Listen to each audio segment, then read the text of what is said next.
Mabibi na mabwana, ninachukua fursa hii kuwakaribisha tena kwenye The Book of Magic and Movie Stories.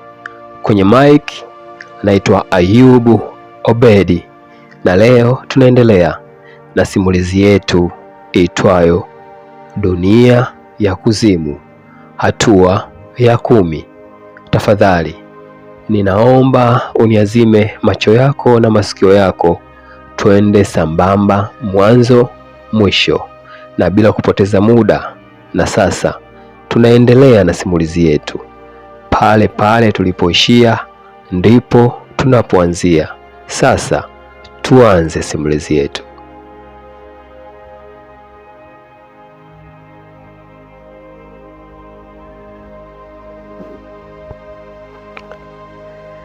Mpenzi msikilizaji, mpenzi mfuatiliaji wa simulizi hii itwayo Dunia ya Kuzimu, simulizi yetu inaanzia wakati wa jioni saa 12:30 hivi. Kama ilivyo ada, kama ilivyo kawaida, Afande Steven alikuwa ameshika kengele akipita mtaa kwa mtaa, akitembea huku na kule, akipiga kengele, ishara ya jua kuzama na kila mtu aingie kunako makazi yake. Na wakati huu haukuwa kama wakati wa kawaida. Afande Steven hakuzungumza wala hakusema lolote, kwa sababu kila mtu alikuwa anajua wajibu wake na alikuwa anajua mila na desturi ya kijiji hiki. Hivyo kila mtu alikuwa anaelekea ndani ya nyumba zao, ndani ya Colonial House. Wenyewe wengine wanaita State House, wengine wanaita Colonial House, na wengine katika nyumba moja moja ambazo walikuwa wameshapangiwa kila mtu aingie ndani.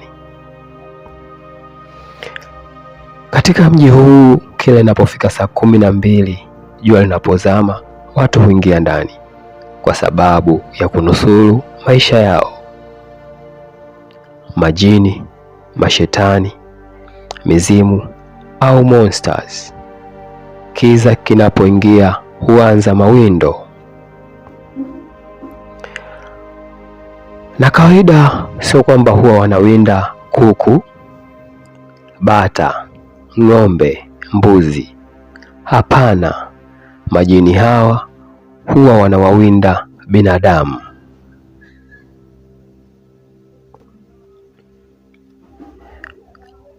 Wanawawinda binadamu kwa ajili ya kujipatia chakula chao, kwa sababu hii mizimu, hawa monsters au mashetani, wanaishi kwa kunywa damu za binadamu, na vile vile wanaishi kwa kula miili au nyama za binadamu. Kwa hiyo Afande Steven alikuwa akipita na kuwakumbusha watu waingie ndani wakajifungie, kwa sababu mida hiyo kiza kilikuwa kimeanza kuingia. Na wakati ule Tabitha, mke wa Jimmy, akiwa na mtoto wake Kenny, taratibu aliendelea kumsomea mtoto wake kipenzi hadithi au simulizi. Na wakati huo alipokuwa akimsomea hadithi, basi mtoto huyo taratibu alianza kulala. Na wakati huo huo mchungaji, baada ya kufukua lile begi, kama umefuatilia hatua ya 8, mchungaji alienda kuchimba alipozika lile begi lake, na ndani ya begi kulikuwa kuna nguo za mchungaji, kulikuwa kuna chupa ya pombe, na kuna chupa ya pombe, na kuna kitabu kidogo. Na hapo baada ya mchungaji kufukua vitu hivyo, kwa sababu Afande Steven alikuwa ni rafiki yake mkubwa, moja kwa moja jioni hiyo alielekea kituo cha polisi ili kuonana na Afande Steven. Kituo kile cha polisi mara nyingi kilikuwa kinafungwa, kwa hiyo mchungaji au padri akiwa na begi lake Jioni ile alilazimika kukaa nje akimsubiri Afande Steven, kwa sababu wakati huo Afande Steven alikuwa akipita mtaa kwa mtaa na ile kengele, akipiga kengele kwa kumbusha watu waingie ndani ili kujiepusha na matatizo ya wale mashetani. Na baada ya Afande Steven kufanya mizunguko yake, alirudi kituo cha polisi. Na baada ya kurudi kituo cha polisi, nje ya kituo cha polisi alimkuta mchungaji akiwa amekaa. Akamuuliza, mchungaji, vipi ndugu yangu, mbona jioni hii uko hapa? Una matatizo gani ndugu yangu? Mchungaji alisema, we bwana, acha tu, yaani alionikuta ni makubwa. Alionikuta ni makubwa kweli kweli, yaani imebidi tu nije angalau tuzungumze jioni hii. Afande Steven akamwambia, lakini mchungaji, ingependeza kama ungekuja asubuhi, kwa sababu sasa hivi ndo kiza kinaingia na watu wanajifungia ndani, na wewe pia ingetakiwa ujifungie ndani, kwa sababu tukianza maongezi hapa naona hatutamaliza. Kwa hiyo ni bora uje kesho asubuhi tuweze kuzungumza. Lakini mchungaji alikataa, akasema, hapana afande, nafikiri mtumishi wa Mungu, nipo kwenye matatizo, ningeomba tu tuingie kituoni tuzungumze, make na mengi sana ya kuzungumza na wewe. Ndipo Afande Steven akamwambia, sawa, kuna shida, tuingie ndani tuzungumze, lakini sidhani kama tutakuwa na nafasi tena ya kutoka nje, kwa sababu kiza tayari kitakuwa kimeshaingia kabisa. Hivyo tutalazimika sasa, hata wewe utalazimika kulala hapa kituo cha polisi. Basi karibu sana. Na hapo Afande Steven pamoja na mchungaji akiwa na begi lake ambalo amefukua kule alikoelekezwa afukue, ama kule ambako alizika kwa siri, akiwa nalo mkononi. Na hapo wakaingia kituo cha polisi, yeye pamoja na Afande Steven.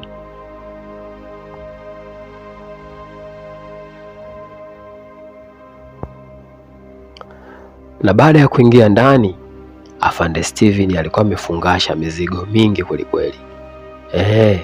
Ni kama mtu ambaye alikuwa na safari ya kutoka kutembea kwa mguu kwa muda mrefu. Ndipo mchungaji akamuuliza, ndugu yangu bwana Steven, inaonekana kama una safari? Afande akajibu, ndio nina safari. Unajua nataka nielekee kutafuta njia. Unajua hapa tulipo huenda wote tukapoteza maisha, lakini mimi nahitaji kuwa msaada. Nahitaji kutembea umbali mrefu nikatafute njia, huenda tapata njia ya kutoka katika hii dunia isiyojulikana kwenye uso wa maisha ya kawaida, dunia ya kuzimu, mji huu wa kutisha ambao umetengwa na ulimwengu, kana kwamba hakuna mtu yoyote aifahamu ambaye anaishi katika dunia, ambaye anaifahamu hii dunia ya hawa jamaa ambao wamepotea. Hakika kila anayekuja hapa hawezi kurudi, na kila anayeingia katika nchi hii ama dunia hii au katika mji huu hawezi kuona njia ya kutoka. Na usiku huo Tabitha pamoja na mke wake Jimmy walikuwa wakitia stori. Wakati huo Jimmy akiwa anachora mnara ama foundation. Unajua Jimmy ni engineer, kwa hiyo alikuwa anahitaji kutengeneza mnara angalau wa kupata mawasiliano, angalau mawasiliano ya kutoka nje ya mji huo.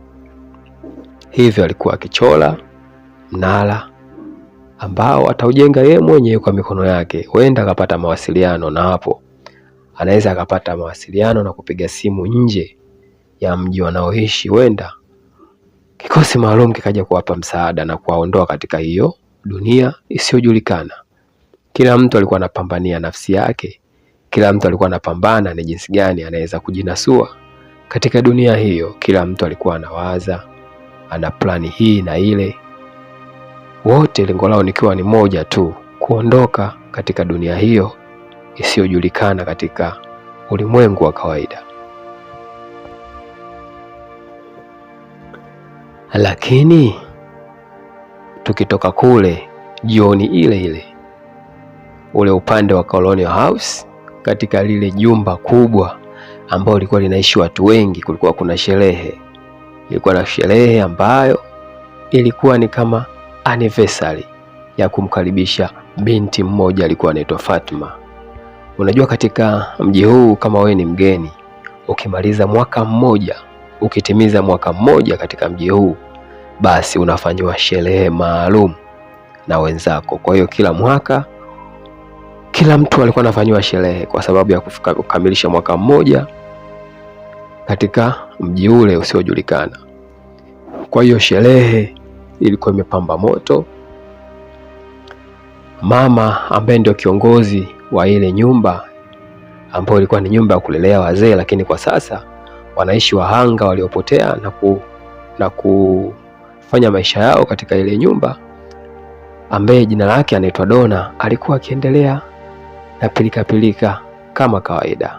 Watu walikunywa vinywaji, watu walikunywa pombe, bila kusahau mtoto yule afande Steven ambaye anaitwa Alice na mchumba wake leo ambaye alikuwa anaitwa Fatma alikuwa na sherehe. Lakini katika ile nyumba pia kulikuwa kuna yule dada ambaye ni binti wa Jimmy pamoja na Tabitha. Yeye alichagua kuishi katika nyumba hii ya Colonial House. Hakutaka kuishi katika zile nyumba moja moja, hakutaka kuwa karibu na wazazi wake. Yeye alichagua kuja kuishi huku katika nyumba ya watu wengi. Sherehe ilikuwa ni nzuri, watu walikuwa wakifurahi, maisha yalikuwa yamejaa katika jumba hilo.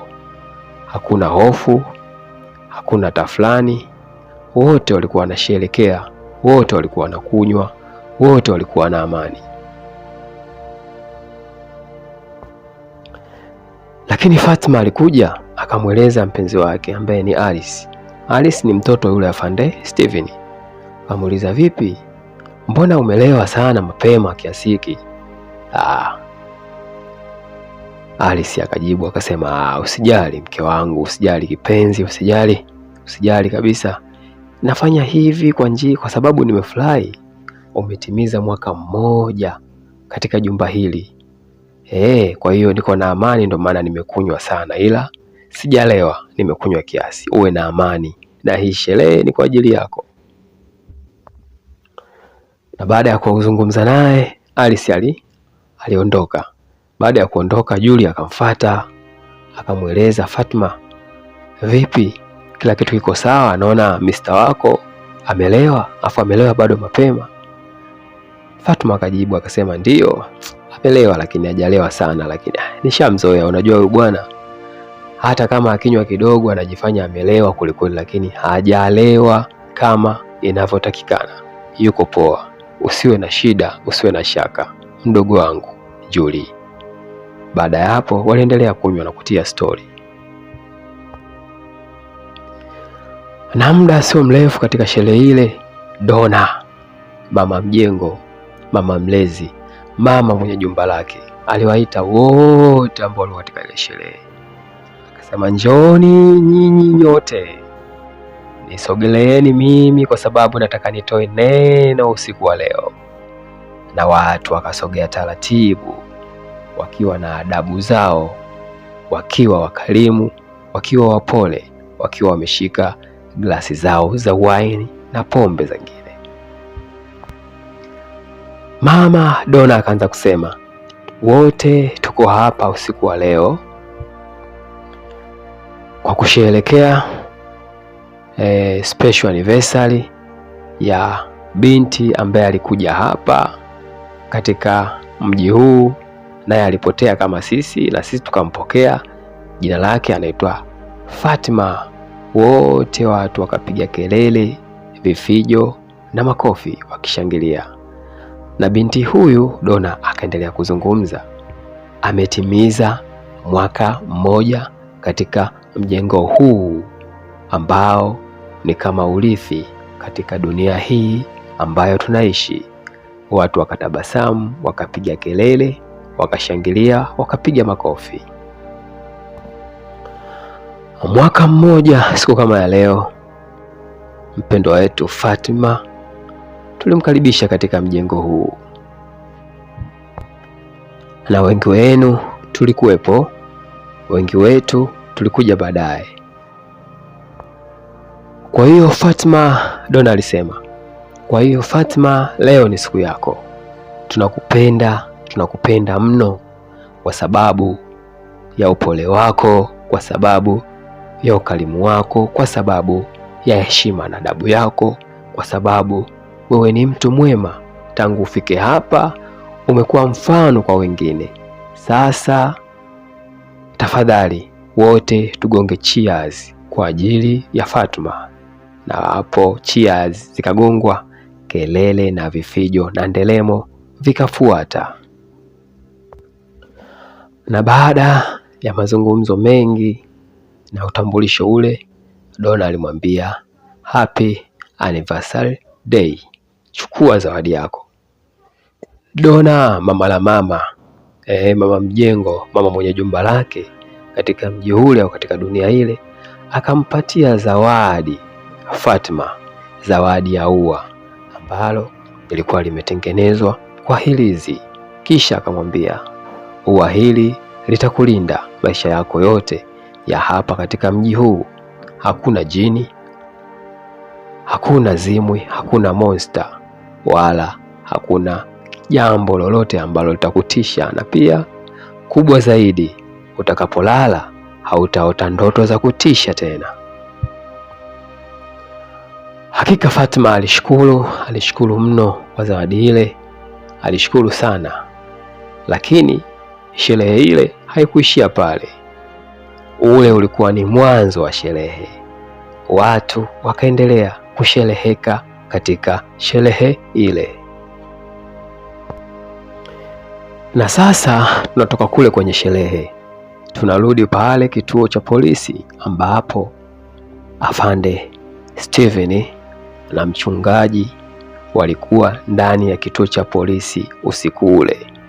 Na hapa sasa hakuna tena kufungua mlango wa kituo cha polisi kutoka kwenda nyumbani, kwa sababu mida hii ni mida ya mawindo.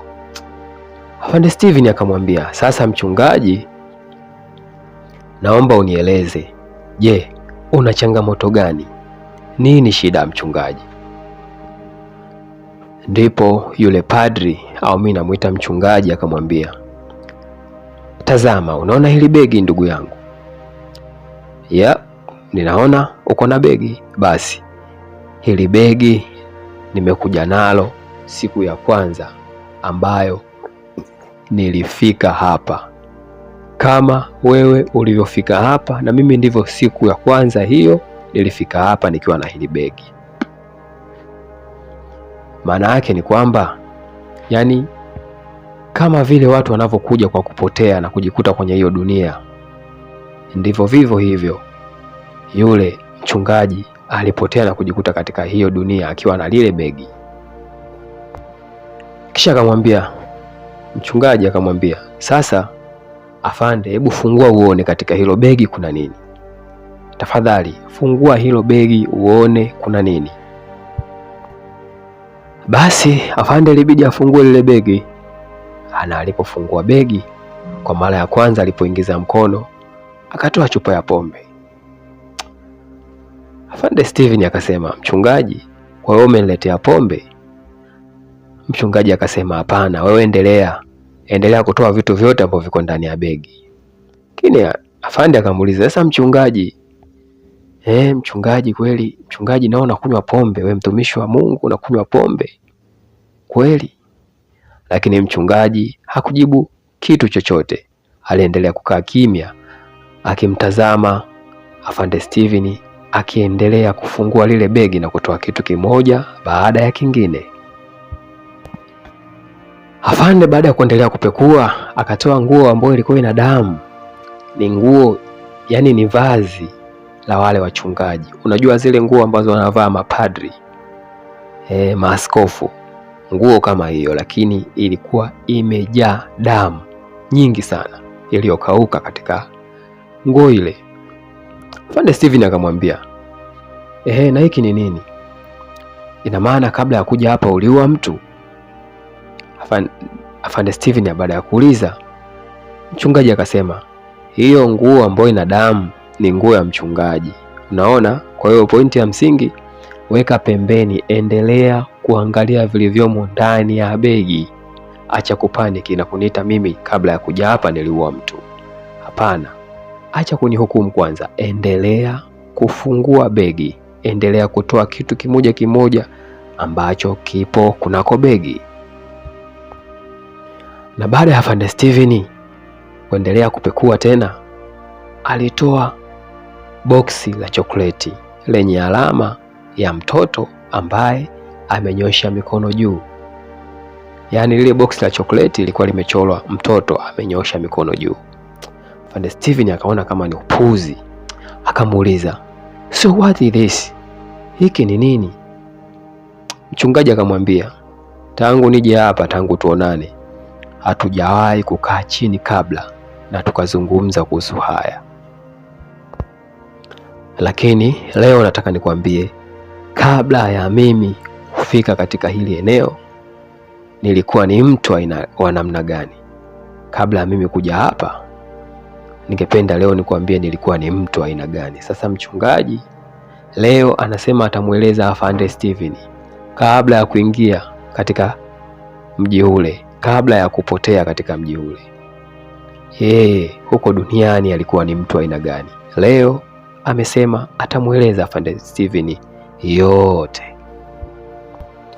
Na ndipo akaanza kumueleza, kulikuwa kuna kijana mmoja huko duniani, dunia ambayo nimetoka, dunia ambayo umetoka wewe. Kulikuwa kuna kijana mmoja mdogo mno, mwenye miaka 4. Kijana yule alikuwa anaishi katika mji ule ule na mtaa ule ule ambao nilikuwa naishi mimi zamani. Alikuwa ni kijana mkimya sana, alikuwa ni mtulivu mno, alikuwa ni mpole sana. Muda mwingine yule kijana au yule mtoto alikuwa akifurahia mama yake alipomfukuza nyumbani, kwa sababu mama yake alikuwa hayuko sawa hata kidogo. Mtoto alikuwa anafurahia kufukuzwa na mama yake nyumbani kwa sababu mama yake alikuwa hayuko sawa. Unajua katika maisha ambayo tunaishi, unakuta mtoto anafukuzwa nyumbani. "Wewe toka bana, mbwa wewe, toka katika nyumba hii, tena ondoka nisikuone hapa, shenzi kabisa." Mtoto anafurahi kwa sababu anamwona mama yake kabisa yeye kila siku ni mtu wa kumshushia kipigo. Afande Steven akiendelea kusikiliza mchungaji akizungumza. Sasa siku moja baada ya kutokea ukorofi nyumbani, mimi nilikuwa nikipita njia, nilimkuta kijana yule akiwa nje, amekaa nje ya nyumba ile. Baada ya kumkuta kijana nje, unajua nikajiuliza, huyu mtoto sijawahi kumuona nje kabla, na wala sio kwamba ni wale watoto wa kukaa nje, labda ni chokolaa au mtundu, mtoto mzurulaji. Sio mtoto ukaa nje kabisa. Nilishtuka sana kumkuta amekaa nje usiku ule.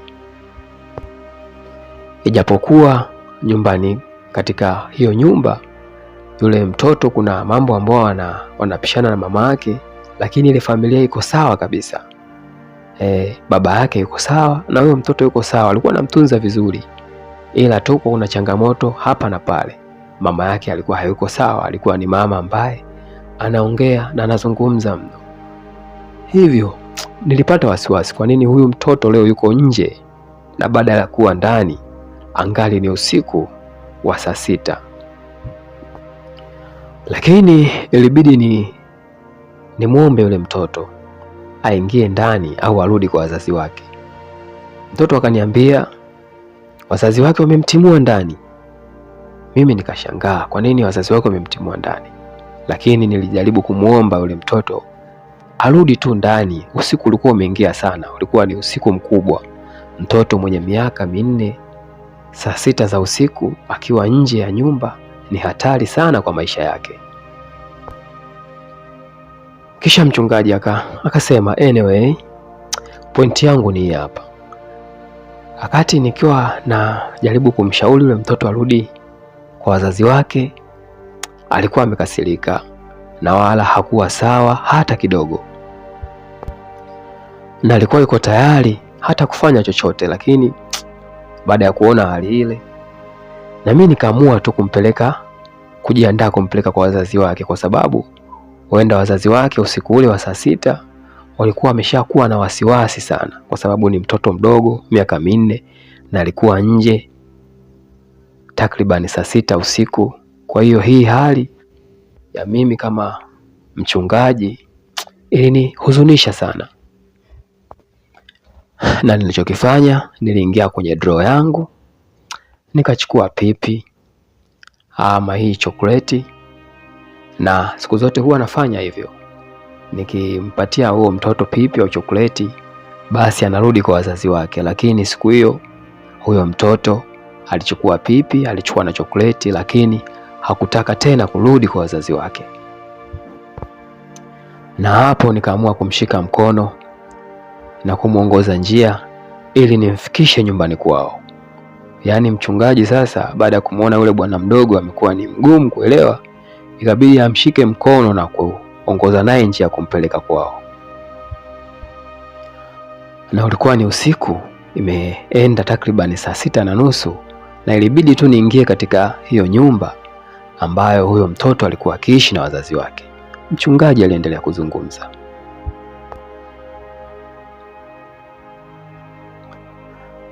Baada ya kufika katika ile nyumba ilikuwa kimya sana. Niligonga ule mlango, lakini kuna kitu ambacho kilikuwa hakiko sawa.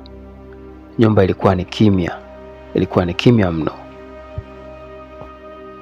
Lakini ikabidi tu niingie ndani hivyo hivyo. Nikamsukuma mlango, nikaingia ndani nikiwa nimemshika ule mtoto wao mkono.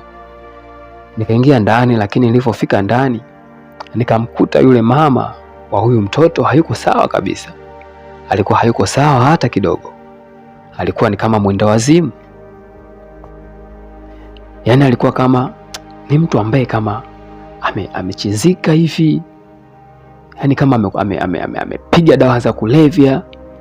Hakika nilishtuka, kwa sababu sio kawaida ya yule mama kwa katika ile hali. Labda wenda ndio maana yule mtoto aliamua kukimbia pale nyumbani na kwenda kukaa nje usiku ule wa saa 6. Na pia alikuwa ni kama vile ananukia pombe wakati ningepita pale mlangoni.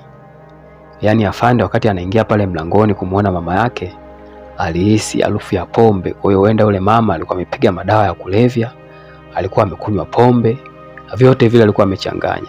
Ndio maana akili yake ilikuwa imelaluka, alikuwa kama chizi, mwenda wazimu.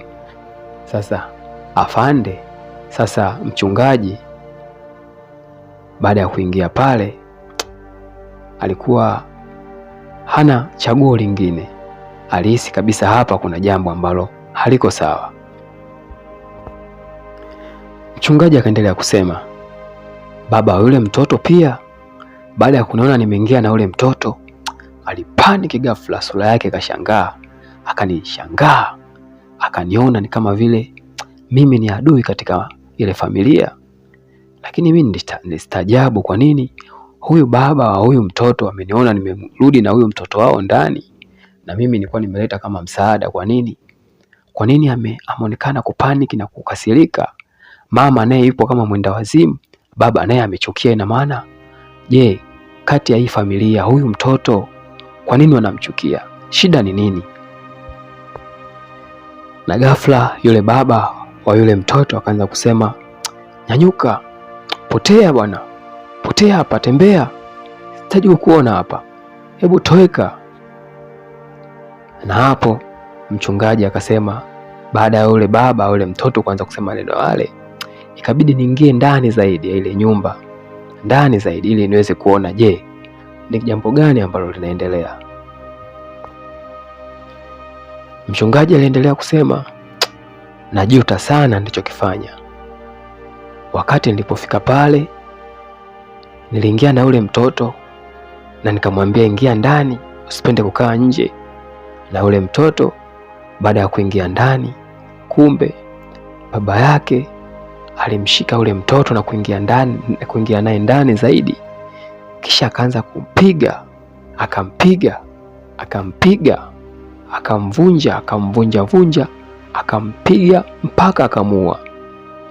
Yaani ni kwamba, ndugu mtazamaji, ndugu msikilizaji wa The Book of Magic and Movie Stories, baba yake, yani baada ya mchungaji kumpeleka yule mtoto, alikuwa anajua kwamba ile familia wanamtafuta yule mtoto. Ila alipomfikisha ndani akamkabidhisha kwa baba yake, baba yake alimshika yule mtoto, akaanza kumshushia kipigo juu ya kipigo, akamvunja na akamvunja tena.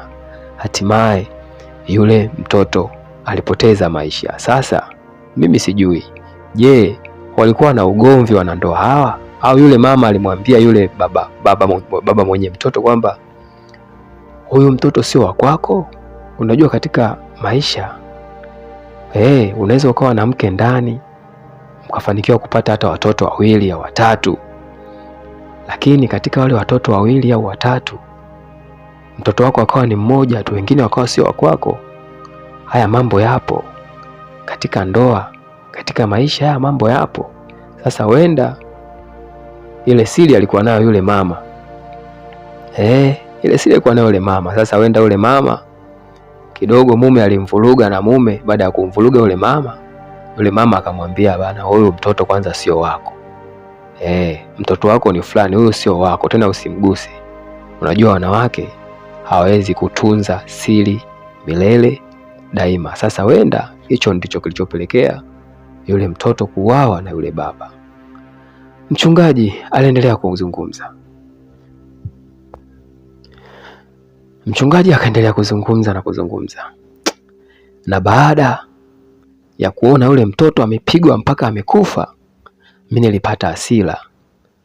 Na baada ya kupata hasira, nilimrukia yule baba yule mtoto, nikampiga usoni bila kupumzika wala bila kuvuta pumzi. Nilimpiga usoni, nilimrukia usoni, nikamkanyaga, nikampiga baba yule mtoto mpaka akapoteza maisha. Mchungaji aliendelea kumwambia yule afande kwamba, yani baada ya kutazama yule mtoto aliyempeleka ameuawa na baba yake, mchungaji hasira zilimpanda, akaona yani mimi nakuletea mtoto unaua?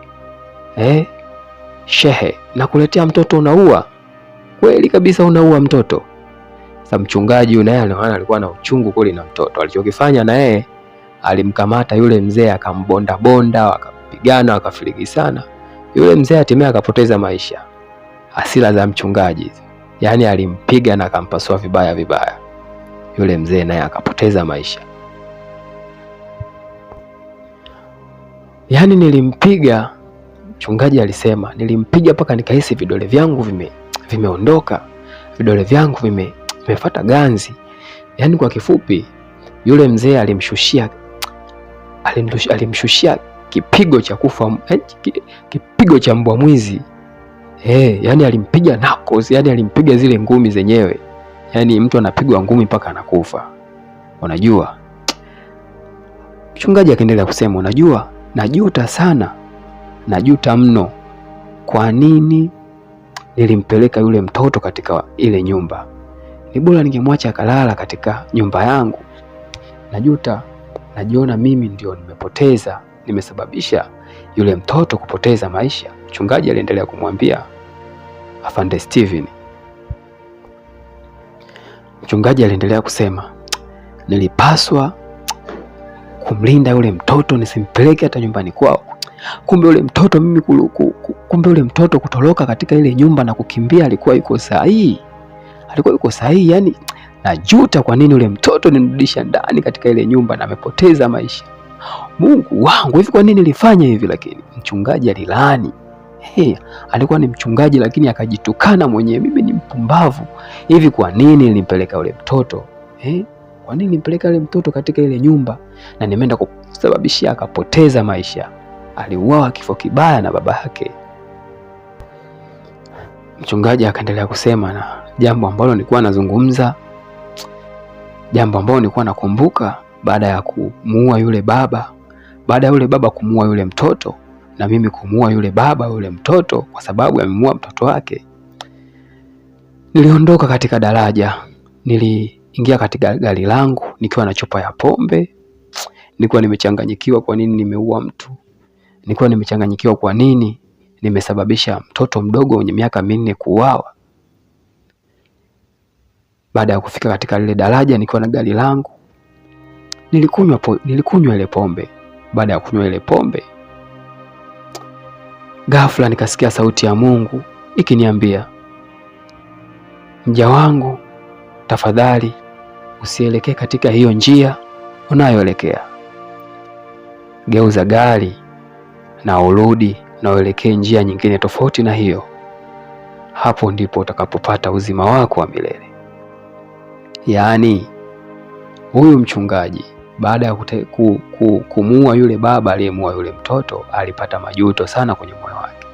Akachukua pombe, akachukua begi, akachukua nguo za yule jamaa.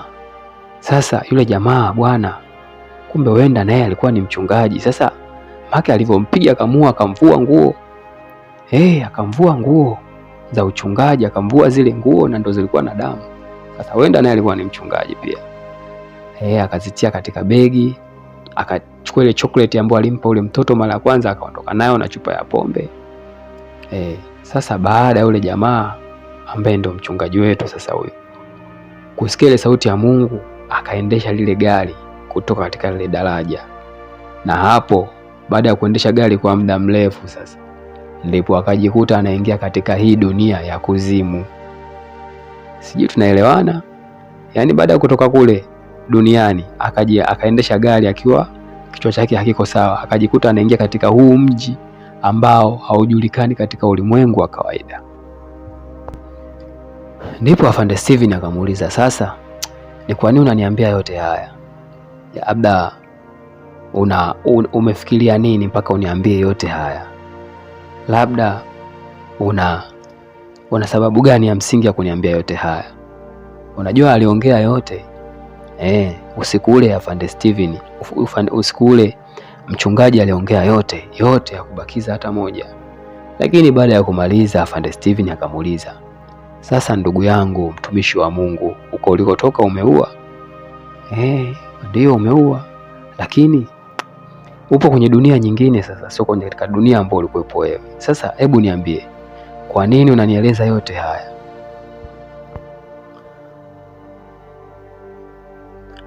Mchungaji akamwambia, unaniuliza kwa nini ninakueleza yote haya? Mchungaji akamwambia tu, kwa sababu nimemfunga Sara chini ya kanisa kule kwenye basement. Kwa sababu huyu ndio amefanya sababu mpaka sisi kuwa hapa muda huu.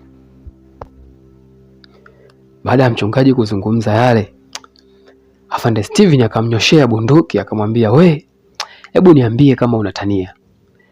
Niambie kama unatania. Yaani sisi tunamtafuta Sara, ameua mtu hapa. Na wewe mwenyewe ukasema Sara amekimbilia polini, kumbe Sara umemchukua, umemshika na umemfunga chini ya kanisa kule chini. Wakati wewe mwenyewe ndo umesababisha rafiki yangu Frank nimemuua.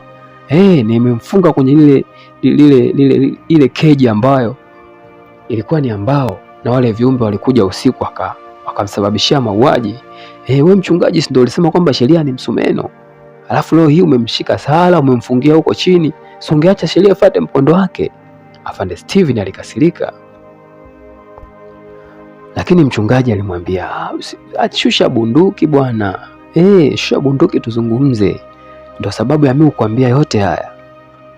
Usininyoshie bunduki, shusha bunduki afande.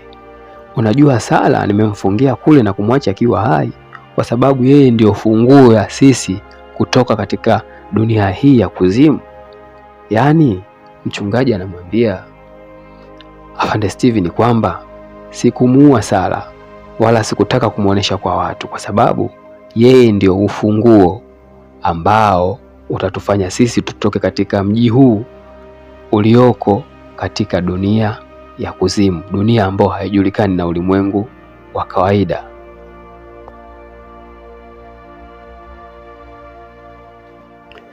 Sasa tunatoka kule kituoni katika yale mabishano, tunakuja moja kwa moja katika ile sherehe. Bwana, kama umefuatilia hatua ya kwanza, ya pili, ya tatu, ya nne, ya tano, ya sita, ya saba, ya nane, ya tisa, kuna bwana mmoja ambaye hatujamjua jina bado. Huyu bwana amependwa na jini. Amependwa na jini wa kike, na kila siku huyu jini anakuja, baada ya kuja anamgongea dirisha. Yule bwana hafungui ile dirisha kwa sababu akifungua anahisi yule jini atammaliza. Hafu anaanza kuzungumza. Sasa leo ambayo ilikuwa ni siku ya sherehe, yule bwana kama kawaida yake alienda katika lile dirisha ambalo siku zote huwa anaongea na yule jini, lakini hawa majini wanaua. Hawa ndo wale mamonster ambao ukifungua dirisha wanakunywa damu yako, wanakunyonya damu na wanatafuna nyama yako, wanakula nyama ya binadamu. Lakini huyu bwana sijui alikuwa amerogeka, eti akamtongoza yule jini kwa sababu tu alikuwa ni mwanamke mrembo. Wakakubaliana wenyewe, wakaanza mahusiano. Lakini yule bwana alikuwa hajawahi kabisa hata kumfungulia dirisha wala mlango. Lakini usiku ule yule bwana akasogea tena katika lile dirisha, akafungua pazia, kioo, dirisha lile likiwa la kioo limefungwa, akaanza kuzungumza na yule jini tena kwa mara nyingine. Yule bwana baada ya kufungua dirisha, baada ya kufungua pazia, akamwita mpenzi wake Jasmine.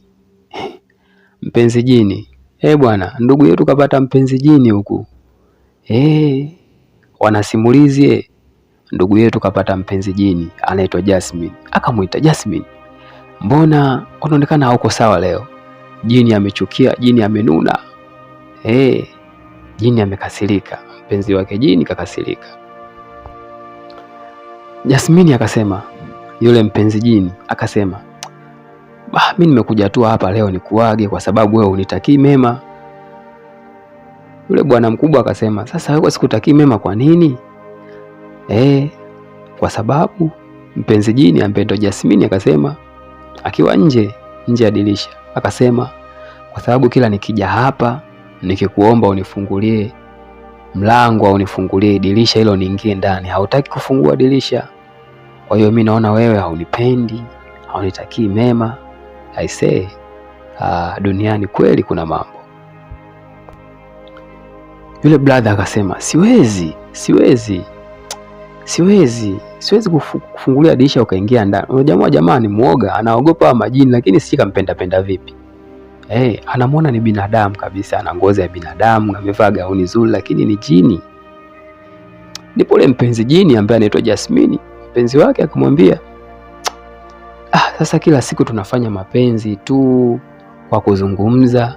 Yaani mapenzi yao wenyewe ni kuongea, nakupenda jamani, mimi I love you, nje ya dirisha au yuko ndani ya nyumba. Mwanadamu. Yule jini akamwambia, lakini mimi siwezi nikakuzuru wewe, nimeshakupenda. Yaani mimi siwezi nikakuua wewe, siwezi nikakuzuru. Ninachohitaji tuwe mpenzi wangu. Na hakika yule mpenzi jini ambaye alikuwa Jasmine alikuwa ni mrembo mno.